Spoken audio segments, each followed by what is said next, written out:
తాగుబోతోడికిచ్చి కట్టబెట్టమని అమ్మా నాన్నని నేను అడగలేదు. పెద్దోడి పెళ్లిలో బావ తాగొచ్చి గొడవ చేసినందుకు మీరందరూ నన్ను పక్కన పెట్టారు. తప్పు ఆయన చేస్తే శిక్ష నాకేశారు. మీ చేతికి రాఖీ గట్టి 20 ఏళ్ళు అవుతుందిరా. మీకు అసలు నేను గుర్తున్నానా? ఆయన ఉన్నన్ని రోజులు మీ ఇంట్లో ఏ ఫంక్షన్ అయినా కూడా ఆయన ముందుండేవాడు గారా. ఇప్పుడు ఆయన పోయిన తర్వాత నన్ను ఒక్కసారైనా పట్టించుకున్నారా మీరు? అక్క పరిస్థితి చూస్తే అట్లుంది, మీ పరిస్థితి చూస్తే ఇట్లుంది. మధ్యలో నేను ఎంత బాధపడుతున్నానో మీకేమైనా అర్థమవుతుందారా? నాన్న ఆస్తి పంపకాలు చేసినప్పుడు మనందరికీ గొడవలైనాయి. నాకు గుండె ఆపరేషన్ అయినప్పుడు మీరెవరైనా నన్ను పట్టించుకున్నారా?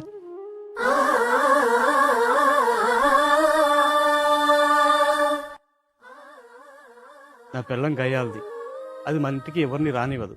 సరే, కానీ దాని మీద కోపంతో మీరందరూ మన ఇంటికి రావటం మానేశారు. ఇన్నాళ్ళు ఈ తమ్ముడు ఏమైపోయాడో కూడా పట్టించుకోలేదు. నా బాధ ఎవరికి చెప్పుకోవాలి? నేను మీ అందరిలో చిన్నవాణ్ణి. కన్నది అమ్మే అయినా నన్ను తల్లిలా మీరందరూ పెంచారు. నన్ను ఎలా మర్చిపోయారన్నా? ఎలా మర్చిపోయారక్క? మీ ఇద్దరు పిల్లలకి బాబాయ్ ఉండడానికి తెలుసా? కనీసం నా పేరేని తెలుసా? నువ్వు పిలవకపోతే వదిన పిలిచిందని నీ బిడ్డ పిల్లకి వచ్చాను. నీ బిడ్డ కలిపి పిల్లకి వస్తే నన్ను ఒక్కసారైనా మందులు ఇచ్చావా? నన్ను బలకరిస్తే నీ కిరీటం ఏమైనా కింద పడిపోతుందా?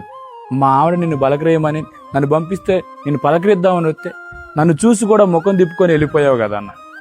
అరే, ఏం మాట్లాడుతున్నావురా? నేను పిలిస్తే నువ్వు రావని తెలిసి వదినకు నేనే చెప్పి మీ ఇంటికి పంపి పిలవమని చెప్పాను రా. ఏరా పెద్దోడా, ఈ అక్క చెల్లెలు గుర్తు రాలేదారా?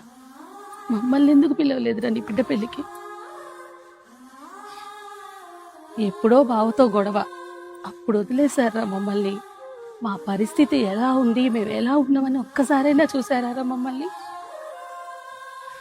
ఒక్క గజం భూమి కాడ గొడవ మన మధ్య ఇన్ని గజాల దూరం పెంచింది.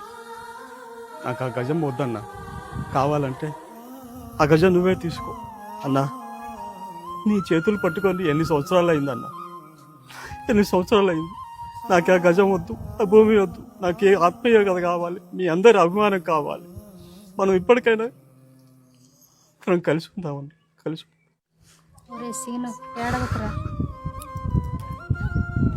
నన్ను క్షమించండి.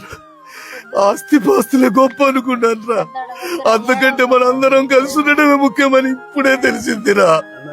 పంతాలు, పట్టింపులు, ఆస్తి గొడవలు ఇవి కాదండి జీవితం అంటే.